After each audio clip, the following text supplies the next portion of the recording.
In the final days of the Second World War, Germany found itself in a delusional period of desperation and fanaticism. From 1943 to 1945, the Nazi leadership, intoxicated by ideological blindness, pursued increasingly extreme measures in their bid for ultimate victory. As we delve into this dismal situation, we explore the insidious plans of Hitler and his generals to achieve their aims or else punish the German population they deemed cowardly and traitorous. By February 1943, the cracks on the Eastern Front were glaring. The Battle of Stalingrad had concluded, leaving both the Soviets and Nazis battered. However, while the Soviets could endure the losses, Germany was being drained of oil, manpower, and hope. Joseph Goebbels, the infamous Minister of Propaganda, sought to rally the German people with promises of total war. But no amount of rhetoric could save the Third Reich. Operation Fall Blau, or Case Blue, launched in June 1942, aimed to seize the oil fields in the Caucasus and cut off Soviet resupply routes. Yet, this operation only worsened Germany's oil crisis. The scorched earth tactics of the Soviets and the overstretched supply lines left German offensives floundering.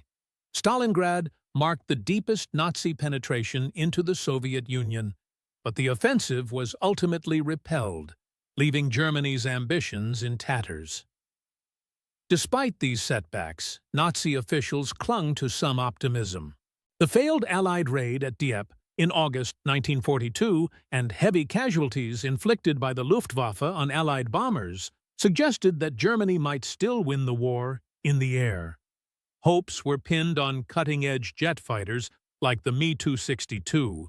However, Germany's answer to its challenges was the creation of increasingly complex Wunderwaffe, or wonder weapons, which only exacerbated existing logistical problems. Fuel shortages were a constant concern, and the Germans relied heavily on slave labor from concentration camp inmates to power their desperate war efforts.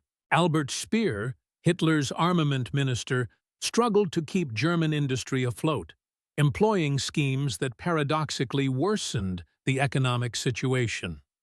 Hitler and his advisors, blinded by ideology, dismissed practical considerations, viewing the war as an apocalyptic struggle of racial supremacy. Even after the failure of Case Blue, Hitler insisted on offensive operations. Summer 1943 saw Operation Citadel, a massive attack on the Soviet salient around Kursk. It became one of the largest tank battles in history, with German forces attempting and failing to break through Soviet defenses. This marked a turning point, as Germany shifted to a permanent defensive stance, despite maintaining an effective fighting force. The Allies invaded Italy, but progress was slow due to fierce German resistance. Hitler hoped that internal divisions within the Allied forces would collapse their cooperation, but reality struck in June 1944 when the Normandy landings breached the Atlantic Wall, causing significant German casualties. Operation Bagration in the east further shattered German lines, with heavy losses of men and material. Desperate to replace losses, Germany raised Volksgrenadier divisions and the Volkssturm, a paramilitary militia of civilian males aged 16 to 60. However, the Volkssturm was under-equipped and poorly trained, relying on makeshift weapons like the Einheitsflammenwerfer, a single-shot flamethrower.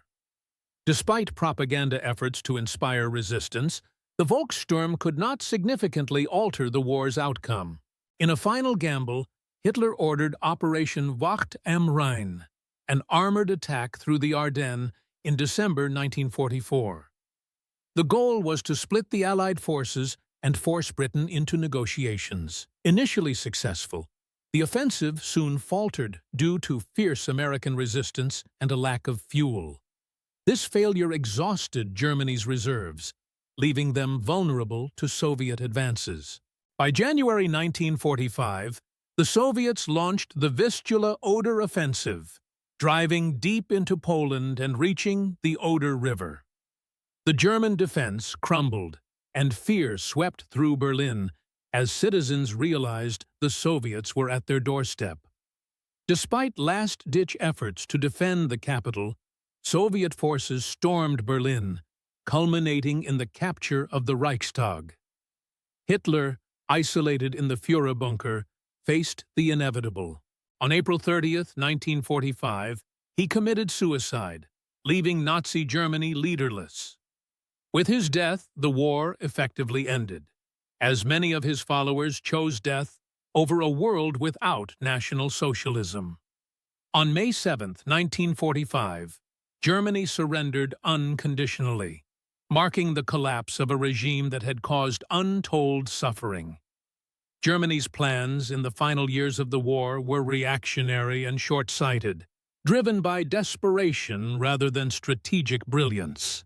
Whether launching offensives in the east or raising militias at home, their efforts were doomed by a lack of resources, leadership, and realistic objectives. Hitler, far from a military genius, was a tyrant driven by a delusional vision, whose final act of defiance was to leave a legacy of ruin. If you enjoyed this content, visit our channel for more stories like this. Please like and subscribe. It helps the channel grow. Also, let us know in the comments where you are watching from.